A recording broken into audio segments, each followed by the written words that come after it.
kick चाव tight हो tight मजा किक खैर और ना भाई चलो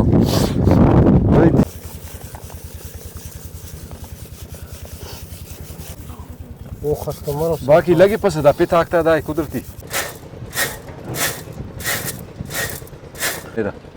सर्दी में इसको खाते हैं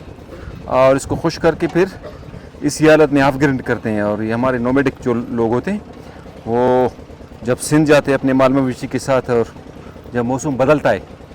तो फिर सर्दी से बचने के लिए और रास्ते में ये रेडीमेड खुराक है, इसमें ये जल्दी तैयार भी हो जाता है और काफ़ी एनर्जेटिक भी है, इसमें ताकत भी है। ये देखें